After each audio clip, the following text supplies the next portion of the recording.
When I hung a welcome sign on our door, my neighbor said, some of us like to keep a low profile.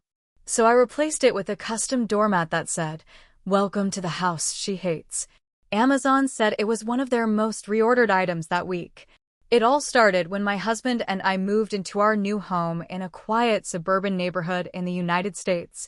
We were excited to start this new chapter of our lives and wanted to make our house feel like a home. One of the first things I did was hang a cheerful welcome sign on our front door. It was a small gesture, but it made me happy. A few days later, as I was tending to the garden, our neighbor from across the street approached me. She was an older woman, probably in her late 60s, with a stern expression and a no-nonsense demeanor. Some of us like to keep a low profile, she said, nodding towards my welcome sign. I was taken aback. I'm sorry, I didn't realize a welcome sign was a problem, I replied, trying to keep my tone polite. She shrugged. Just thought I'd let you know. We value our privacy around here. I nodded, unsure of what to say. After she left, I couldn't shake off the feeling of being unwelcome. It was just a sign, for goodness sake. Determined not to let her dampen my spirits, I decided to replace the sign with something a bit more expressive. I went online and found a custom doormat that read, welcome to the house she hates. It was cheeky, and I thought it would be a subtle way to assert my presence. When the doormat arrived, I placed it proudly at our front door. It was just a joke, but it felt empowering. A few days later, I noticed our neighbor glaring at the doormat as she walked by. She didn't say anything, but her disapproval was evident. Then, strange things started happening. Our trash cans were mysteriously knocked over at night. Our mailbox was tampered with. Once, I found a note on our door that read, "Not everyone appreciates your sense of humor." I had a feeling it was her, but I had no proof. One evening, as I was taking out the trash, I caught her in the act. She was tipping over our trash cans. "Excuse me," I shouted. She froze, then turned to face me. "Your doormat is offensive," she said. "It's a joke," I replied. "If you have a problem, we can talk about it like adults." She huffed and walked away. I decided to install security cameras around our property. If she was going to continue her antics, I wanted evidence. Sure enough, the cameras captured her trespassing and vandalizing our property. I took the footage to the local authorities, and she was issued a warning.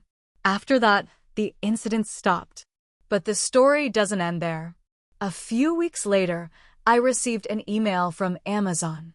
They informed me that the doormat I had purchased was one of their most reordered items that week. Apparently, others found it amusing and relatable. I couldn't help but laugh. What started as a petty neighborhood dispute had turned into a viral sensation. Our neighbor, however, was not amused. She avoided us at all costs, and the tension was palpable. But I didn't care. I had stood my ground, and in the process, found a way to bring humor and resilience into our lives. And every time I stepped over that doormat, I was reminded of the importance of standing up for oneself, even in the face of adversity. The attention that doormat got was unexpected. I didn't think something so small would blow up like that, but it spread. One neighbor saw it, laughed, took a picture, and posted it on Facebook. From there, it made its rounds. People from the next block started walking their dogs past our house just to see it. Some even took selfies with it. At first, I thought it was funny. The more people laughed, the more I felt like I had won. But then things turned a little dark. One night, around midnight, I was woken up by a loud knock. It wasn't frantic, just heavy. When I looked through the peephole, no one was there. But when I opened the door, someone had spray painted across the porch, "Loud mouths don't last long." I stared at it for a long time. My husband called the police, and they sent an officer to take a report.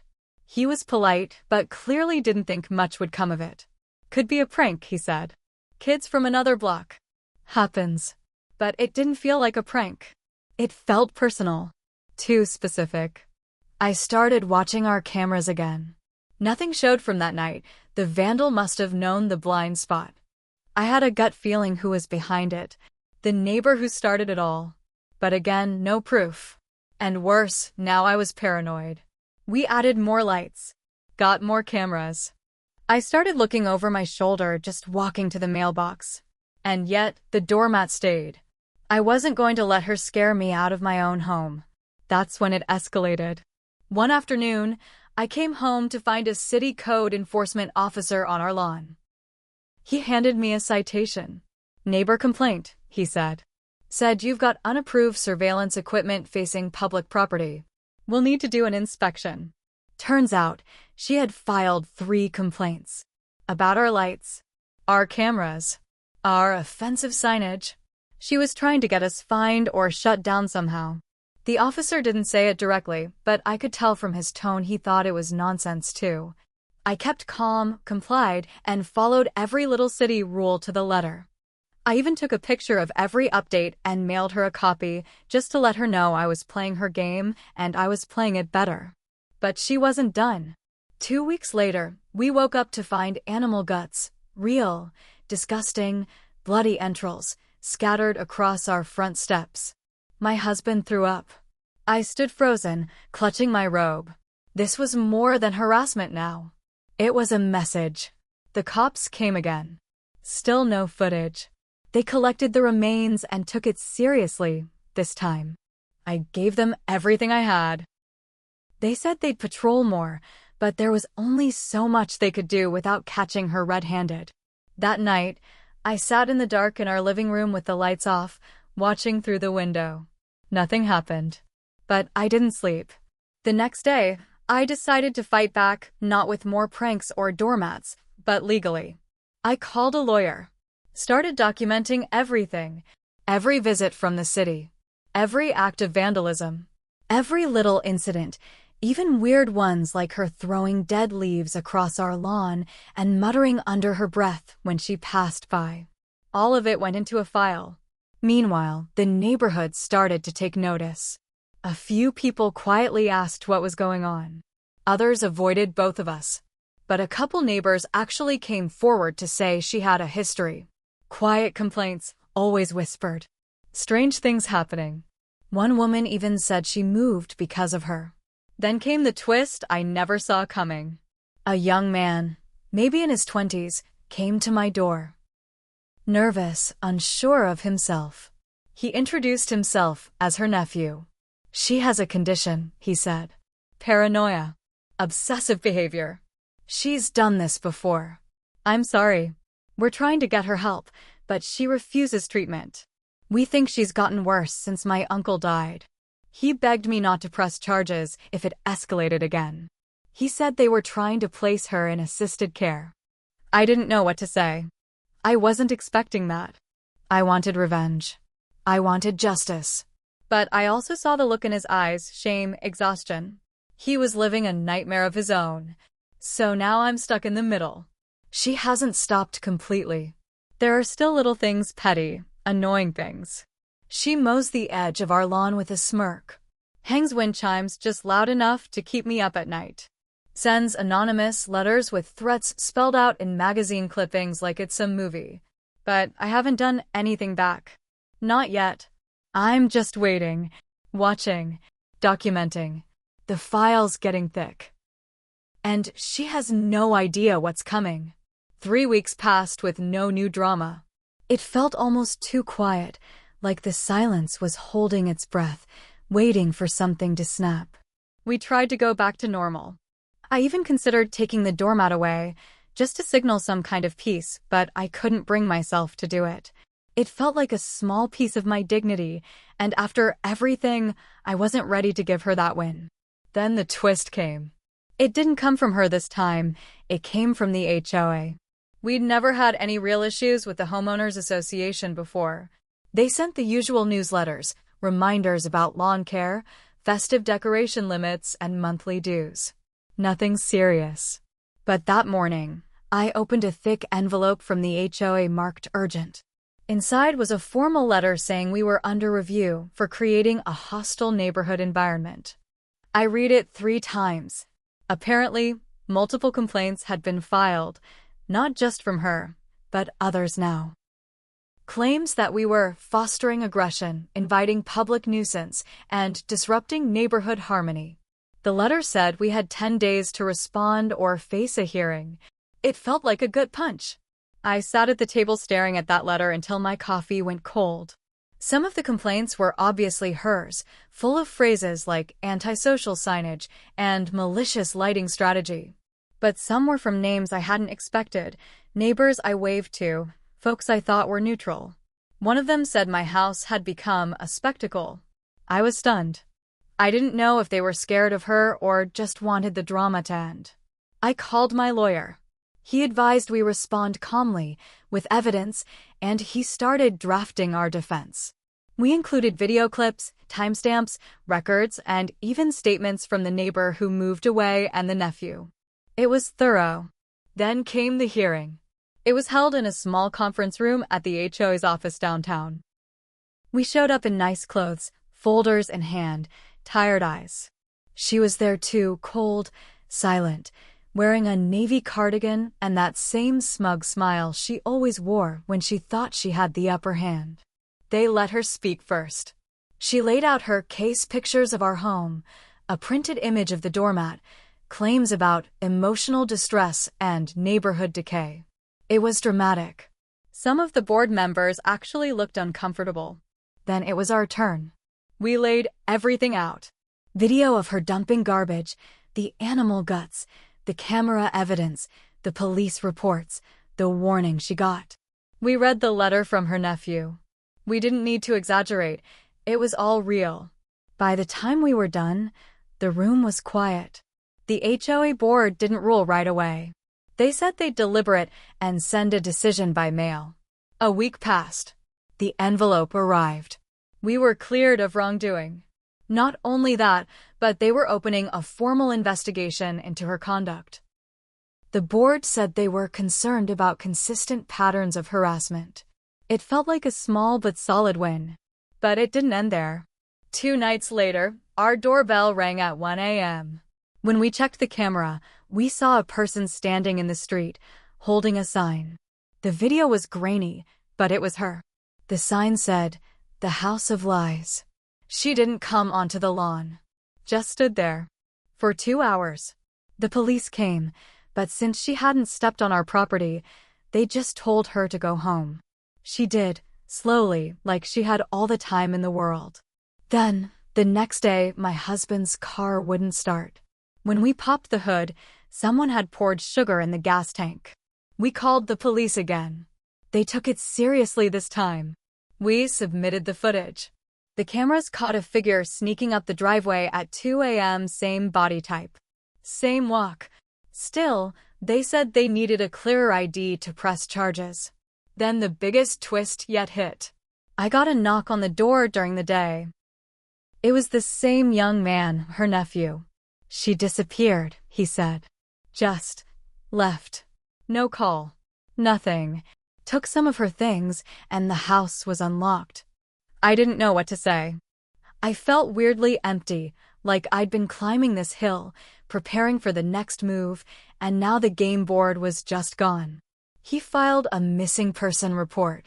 The police asked me if I had any idea where she might have gone. I didn't. For a moment, things were calm again. Her house stayed dark. No new chaos. No more signs. But I couldn't relax, because then I started noticing small things. A red scarf on our fence that didn't belong to us. A used teacup on our porch. Footsteps in the garden when it rained. I think she's still watching. I think she's waiting. And I've never been more alert in my life. Weeks passed with no word from her. Her house stayed dark, blinds shut, mailbox overflowing. The nephew stopped by a few times, looking more stressed each time. The police still had her listed as missing, but it didn't feel like she was gone. It felt like she was hiding. Or worse, planning something. I started sleeping with the curtains drawn and a bat by the bed. My husband thought I was overreacting, but he still checked every door twice before bed. Even our dog had gotten weird. He'd sit by the front door and growl at nothing. Then, one night, everything came to a head. It was storming hard. The kind of rain that pounds the roof and makes your whole house creak. Around 2 a.m., I woke up to a loud banging on the back door. Not knocking, banging. Fast, hard, like someone was trying to break in. We both ran downstairs. The cameras showed a figure standing in the backyard, but the rain made it too blurry to tell who it was. We couldn't see their face. But they were holding something. Something long, maybe metal. My husband grabbed the bat. I dialed 911 with shaking fingers. Then suddenly, they were gone. Just vanished into the dark. The police came fast this time. They searched around, found muddy footprints by the fence, but nothing else.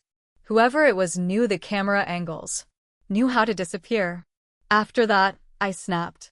I'd spent too long living scared, and I was done. I took the file we'd kept, all the footage, all the photos, all the weird notes and the HOA letters, and I sent it to every neighbor. I sent it to the HOA board, the local news, and even posted it on a community Facebook page. I titled it, "When Neighborhood Pride Turns into Obsession, Our Life with a Nightmare Neighbor." It exploded. The story went viral. People all over the city started sharing their own tales of bad neighbors. A few even commented that they'd had run-ins with her. Apparently, she'd moved from community to community, each time leaving behind a trail of complaints and silent wreckage. The pressure worked. Local journalists got involved. Someone recognized her from a bus stop downtown. Police picked her up that same day. Disoriented, soaked from the rain, carrying a bag full of clippings and maps, most of them with my house circled in red marker. They arrested her. Finally, we thought it was over. But I was wrong. The day after she was picked up, I got a visit from a detective. He wanted to ask me about the video. "What video?" I asked. He pulled out his phone and showed me footage from a hidden camera inside her house. One of the smart plugs she'd used had a tiny hidden lens, probably installed by the nephew for her safety. It had been recording for months, and in it, there was footage of me breaking one of her lawn gnomes, spraying her sidewalk with weed killer in the middle of the night. Once, after a bad day, I'd even carved a rude word into her wooden fence. I'd told myself it was harmless. I was just fighting back. But on camera, it didn't look harmless. It looked angry, unhinged. I sat there, cold sweat soaking my back, as the detective explained that they weren't pressing charges yet. But they wanted to be clear that I had crossed a line too. For a while, I was furious. I thought I was the victim. I thought everything I did was just payback. But the truth hit hard. I let her drag me down with her. I let the hate sink in. It made me sick. In the end, she was placed under psychiatric care. The court ruled her mentally unfit to stand trial. She was diagnosed with severe delusional disorder. She'll probably never live alone again. The nephew moved out, sold the house. I never saw him again. And me? We moved a year later. To a new neighborhood, a new city. I never put another sign on the door. No clever doormats. No neighborhood Facebook groups. Just peace. Sometimes, though, I think about her. Not with hate, but with caution. Because hate is a virus. It spreads easy. And I let it in. I won. But I lost something too.